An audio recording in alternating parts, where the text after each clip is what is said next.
안녕하세요. 제가 이번에 가지고 온 종목은 네카우를 가지고 왔습니다. 일단 네카우 같은 경우에 가격적으로 최근 조정이 좀 나오긴 했죠.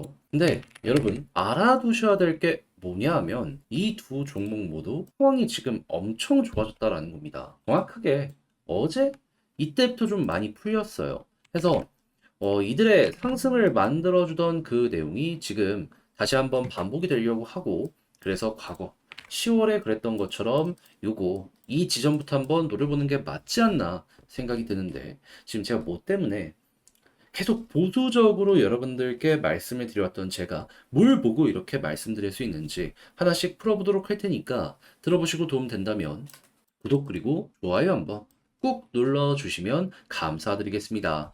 자, 일단 가장 먼저 네이버와 카카오는 항상 어떤 것 때문에 반응하는 모습이 보여지게 되었었죠. 얘네는 기술주, 그러면서도 성장주입니다. 가지고 있는 매출, 실적 대비 시가총액을 보면 너무 비싸요. 그렇다는 얘기는 미래 배율을 굉장히 많이 여기 가격에 끌고 와서 반영을 시키고 있는 종목이구나 생각을 할 수 있는데, 이 성장주의 특징이 있죠. 아무래도 미래의 걸 가지고 오는 것이기 때문에 시장에 돈, 그러니까 유동성이 많이 풀려 있어야지 더 먼 미래에 있는 요 가치까지 잘 끌고 올 수가 있습니다. 그런데 이 유동성을 결정하는 게 무엇이다? 중앙은행이 돈을 빨아들이냐, 내놓느냐, 이게 어떻게 보면 시장의 유동성을 결정하는 가장 핵심적인 지표잖아요. 그래서 현재 이 미국이 고금리를 유지하고 있다 보니까 한국 뭐 부동산도 개판이 났고 주식시장, 코인시장 싹 다 최근까지 굉장히 힘든 모습을 보여주게 되었었고, 그런데 정확하게 작년 말부터 현재 어떠한 상황이 이어지고 있는 상황이다. 더 이상의 금리 인상은 없다. 이게 첫 번째이고, 작년 말부터 한 올해 3월쯤이면 금리 인하 할 수 있지 않을까 했는데 이걸로 선반영으로 쭉 올라갔다가 3월은 너무 이르다라는 것 때문에 결국에 쭉 이렇게 조정이 나오면서 횡보하는 모습이 보여지게 되었는데, 근데 이걸 통해서 우리가 생각할 수 있는 건 뭐다? 그러면 어차피 인상 없는 건 다시 한번 체크를 했고, 그러면 3월이 아니라면 이게 가까워지는 모습이 보여지게 되면 과거에 올라갔던 것처럼 또 한 번 반응할 수 있겠네 생각을 할 수 있겠죠. 그랬을 때 현재 FOMC 일정이 남아있는 걸 가까운 것 위주로 말씀드리면 6월, 7월, 그리고 9월입니다. 근데 6월은 뭐다? 아니에요. 예, 가능성 거의 일축이 되었다라고 보시면 됩니다. 그러면 7월 아니면 9월로 봐야 되는데 7월에 대한 확률도 지금 그렇게 높게 평가를 받지는 못하는 수준이거든요. 그럼 그나마 괜찮은 건 언제다? 9월. 근데 요즘까지 물가가 굉장히 안 좋았는데 왜 9월부터 좋은 모습이 보여지게 된 것이냐? 요걸 좀 설명을 드리도록 하면, 정확하게 어제 미국에서 소비자 물가 지수가 발표가 되었죠.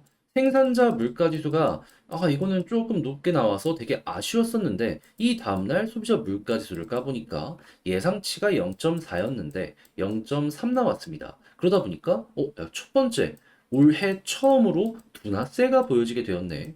그럼 물가가 계속 잡히기 시작을 한다면 사람들은 여기에 대해서 어떻게 평가를 할까요? 연준 물가 잡으려고 고금리를 유지하는 건데 물가 이제 잡혀가니까 연준의 목표는 두 가지거든요. 첫 번째가 이 달러의 가치를 지키는 거. 그러니까 이제 고금리를 유지하는 거고, 두 번째가 경기를 일정 수준으로 꾸준하게 괜찮게 유지를 시키는 거거든요. 그럼 이제 물가, 달러 가치, 이거 딱 잡히면 이제 경기 좋게 하려고 저금리로 진행을 할 가능성이 높아지게 된다라고 생각을 할 수 있는 겁니다. 물론 지금은 시간이 좀 필요하다라고 하지만 긍정적이라고 대놓고 얘기하고 있잖아요. 그래서 현재 이 9월 달에 금리 인하에 대한 확률은 몇 프로다?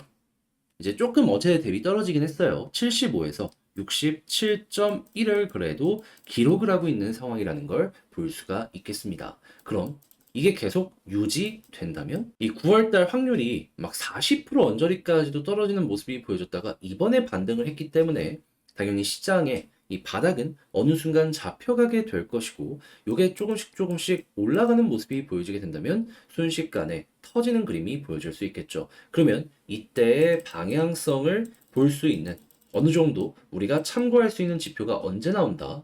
6월 FOMC 끝나고 이제 점도표가 공개가 될 겁니다. 여기에서 연준의 주요 인사들이 어떻게 향후 미래를 보고 있는지 요거 참고하시면 되고요. 그리고 나서 물가가 실제로 더 잡히는 모습까지 보여지게 된다. 그럼 이 확률 높아진 건 물론이거니와 채권의 상승과 함께 증시의 급등이 계속 보여지게 될 것이다. 요거 자신 있게 말씀드릴 수 있을 것 같습니다. 그럼 이제 물가 지표는 뭘 봐야 되냐? 요거 설명드리면 심플하죠. 소비자 물가 지수, 생산자 물가 지수, 개인 소비 지출. 이렇게 세 가지가 핵심입니다. 그리고 이제 곧 PC가 발표가 될 예정이고요. 난 근데 이거보다 좀 더 디테일하게 보고 싶다라고 생각을 하신다면 주간 이제 실업 관련해서도 이제 보시고요. 그리고 서비스업, 그리고 제조업, 그리고 뭐 수입 물가부터 시작을 해가지고 이제 뭐 각종 임금이나 에너지에 영향을 미치는 이러한 소식들 있잖아요.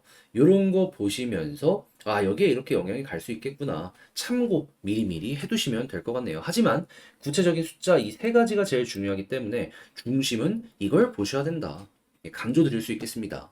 그런데 이제 여기서 또 선반영이 그럼 이제 되기 시작을 할 텐데 뭘 중심으로 선반영이 되는 걸 볼 수가 있냐? 이것도 이제 궁금하실 거란 말이에요.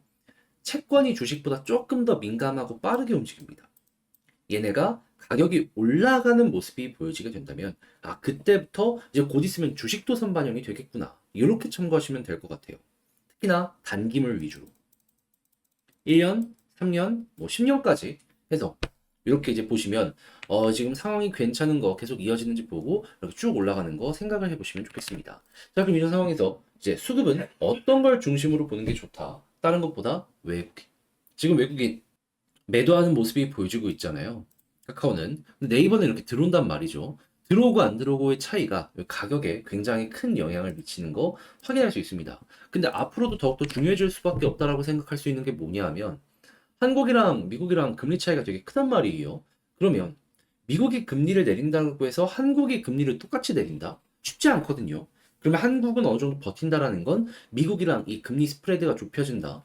환율의 안정이 보여지게 될 겁니다. 그러면 원화의 가치는 비싸지게 될 거고 달러의 가치는 싸지게 되겠죠. 그럼 달러가 계속 원화를 구입하는 이 모습이 보여지게 될 텐데 단순 이 환만 가지고 있는 사람도 있겠지만 이걸 가지고 투자하는 이들도 있을 거 아니에요. 그러면 이 금리는 계속해서 떨어지게 될 텐데 그 기간 동안 이제 한번 주식을 사기 시작을 한다면 그러면 계속 그쪽에 수급이 몰리지 않겠습니까?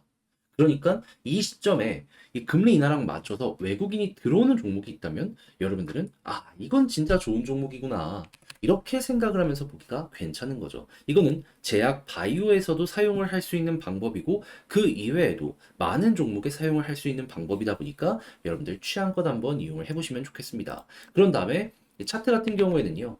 이제 박스 그린 거 뚫으러 갈 가능성이 높으니까 요거 이제 얼마 안 남았다라고 보시면 되고 과거의 예시로 봤을 때 이제 어떤 걸 좀 생각을 해보기가 좋냐? 완벽한 예시가 2019년에 나옵니다. 어떻게?